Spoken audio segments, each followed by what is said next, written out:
Hello and welcome to Talks User 2-Minute Project series. Today we will build a clean and working edge calculator using HTML, CSS and JavaScript. Here is a quick preview of what we are making. A simple card with heading, solid border and a date input to select our birth date. After selecting, we will calculate our age. Here is the result. First, let's create HTML structure.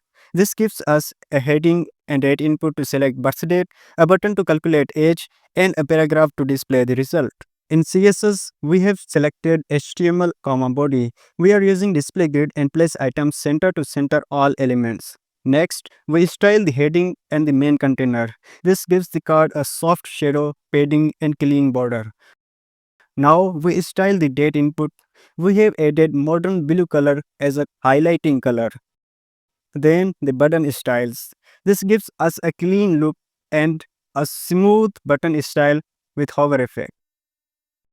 And finally the result box. This shows the final result with a left border style. Now let's look at the JavaScript logic.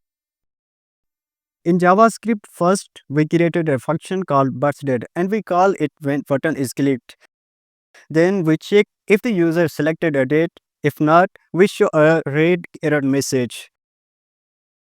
Now we calculated the age by subtracting the birth year from current year. Finally, we display the result inside the result box in blue color. That's it. We have built a simple and working age calculator in just 2 minutes. Make sure to like, subscribe and stay tuned for more awesome mini projects from Dark CSS.